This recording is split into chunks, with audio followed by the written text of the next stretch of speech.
I heard about Kyndra originally on the morning news.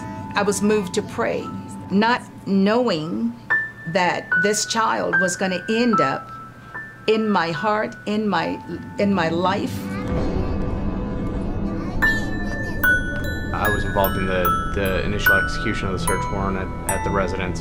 Picking up a pack and play and finding methamphetamine in a pack and play where an infant sleeps, which just, there's really no words, to kind of the initial anger you feel when you see that. And the first thing I noticed was this tiny little body just bruised head to toe. It's not a matter of going in and being objective. When you walk in and see an 8-month-old with that level of bruising, there is no doubt that something happened to this child, and whatever happened was criminal. This little girl just was battered to the point, in all my years, I have never seen a child beaten as badly as what Kyndra was beaten. And I'll say, I went home and many nights went home and cried myself to sleep. I had nightmares about what was done to Kyndra.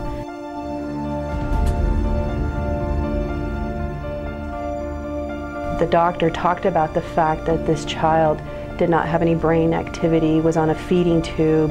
Kyndra has been probably one of the worst cases of abuse that I've seen in my career. The prognosis was so poor that even if she did survive, she would be nothing but a vegetable. When we got the telephone call to take care of Kyndra, it wasn't an easy call to take because we knew that we were being called to put her in hospice. We knew that she probably wouldn't live. That's a tough one, to think about taking a child in knowing that she's going to die on your watch. But what can we do? We're called. As Christians, we are called to take care of these children. These are our kids. To look after orphans and widows in their distress. We had to take care of Kyndra. But it was a miracle because she came out of that. She started having some movement, she started doing better. We started getting news that she was going to be able to live outside of hospice. And then Joyce, this wonderful family, came along and said they were going to adopt her, which is a miracle. They said she would be blind and that she would be nonverbal and non-ambulatory. Like, I brought her home on her 11th-month birthday.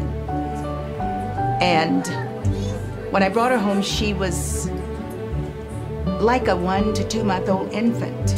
She couldn't roll over, she couldn't hold her head up. So when I mentioned it to my family that she would probably be going up for adoption, they go, "We are gonna adopt her, aren't we?" They go, "Mom, if we let her go, she might not make it." I go, "She's not going anywhere. I said, "She's not going anywhere."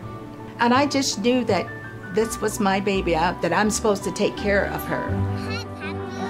She ended up in Hope and Home's foster home of Joyce Phillips.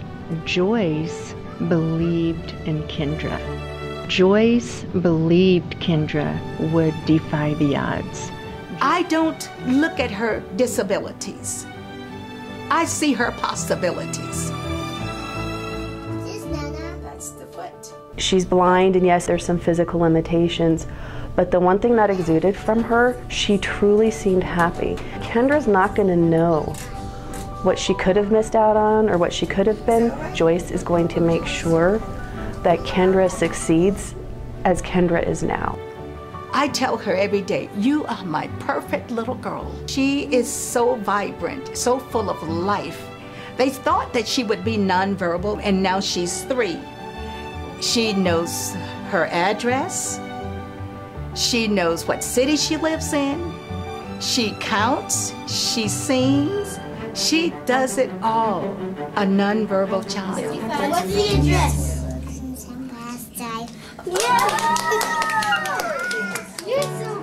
She has a strong vocabulary for a 3-year-old even, and has shown remarkable improvement in her motor skill functions as well. She's gotten to the point where she's able to crawl, and now they're working on getting her to do some walking and Yeah, I think a big part of her recovery has been because she's been placed in an excellent home and is thriving.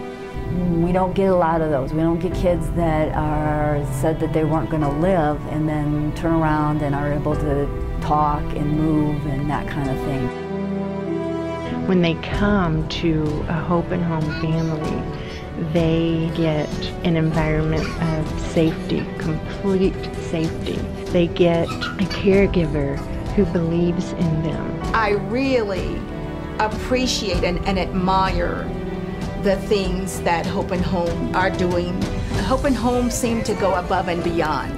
I've worked with Hope and Home through a lot of my cases, and their families are wonderful. It is heartwarming to see a family that's not related to take in a child.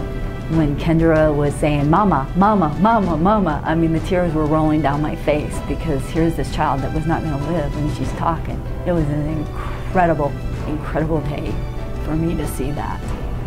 It really was.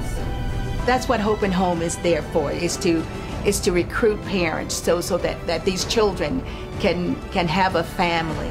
I don't know where this foster mother came from, the adoptive mom Joyce, but she renewed my faith in people again. Clap your hands. Yes. You're happy and you know it. Clap your hands. And you're happy and you know it. Stop your feet. Stop. And you're happy and you know it. Stop your feet. Stop. I just pictured that little girl sitting in this house waiting for this guy to explode on her again and trying to hide. And I mean, how do you deal with that?